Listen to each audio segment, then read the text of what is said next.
Chapitre 24.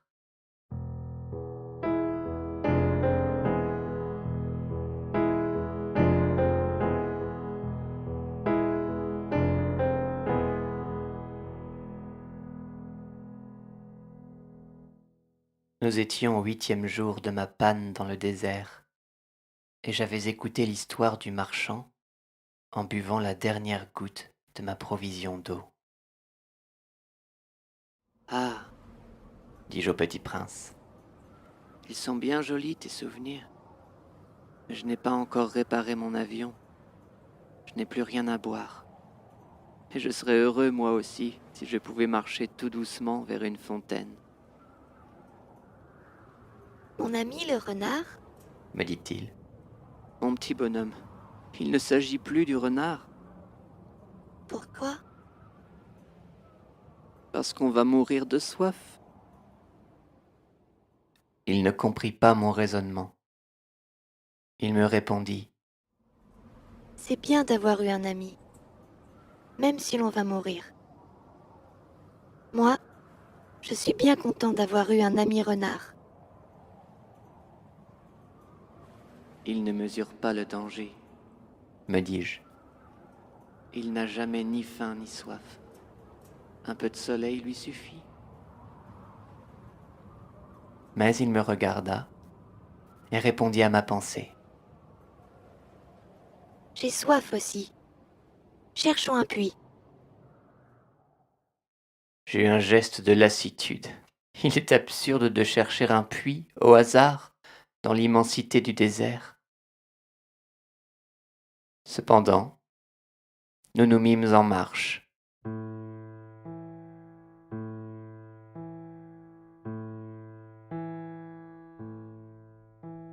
Quand nous eûmes marché des heures en silence, la nuit tomba et les étoiles commencèrent de s'éclairer. Je les apercevais comme en rêve, ayant un peu de fièvre à cause de ma soif. Les mots du petit prince dansaient dans ma mémoire. « Tu as donc soif toi aussi ?» lui demandai-je. Mais il ne répondit pas à ma question. Il me dit simplement « L'eau peut aussi être bonne pour le cœur? Je ne compris pas sa réponse, mais je me tus. Je savais bien qu'il ne fallait pas l'interroger. Il était fatigué. Il s'assit. Je m'assis auprès de lui. Et après un silence, il dit encore. Les étoiles sont belles à cause d'une fleur que l'on ne voit pas. Je répondis, bien sûr. Et je regardais sans parler les plis du sable sous la lune.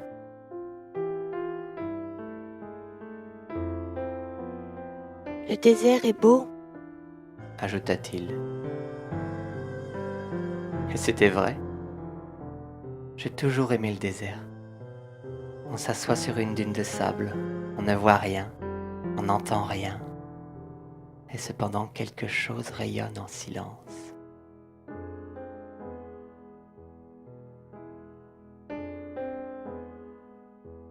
Ce qui embellit le désert, Dit le petit prince.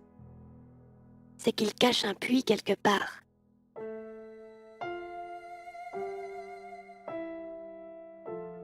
Je fus surpris de comprendre soudain ce mystérieux rayonnement du sable.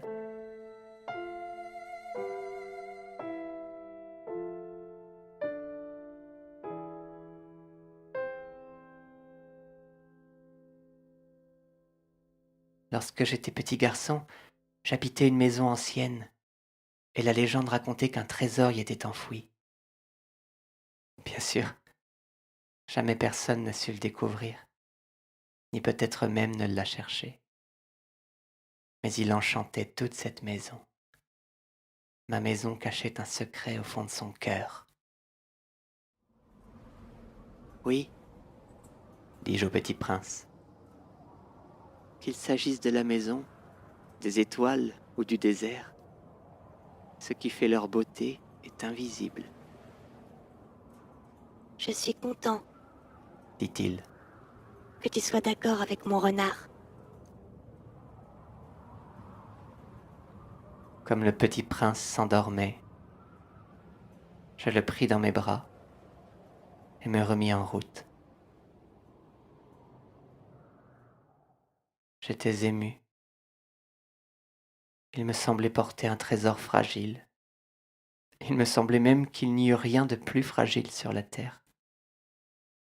Je regardais à la lumière de la lune ce front pâle, ses yeux clos, ses mèches de cheveux qui tremblaient au vent, et je me disais, ce que je vois là n'est qu'une écorce. Le plus important est invisible. Comme ses lèvres entr'ouvertes ébauchaient un demi-sourire. Je me dis encore, ce qui m'émeut si fort de ce petit prince endormi, c'est sa fidélité pour une fleur. C'est l'image d'une rose qui rayonne en lui comme la flamme d'une lampe, même quand il dort. Et je le devinais plus fragile encore.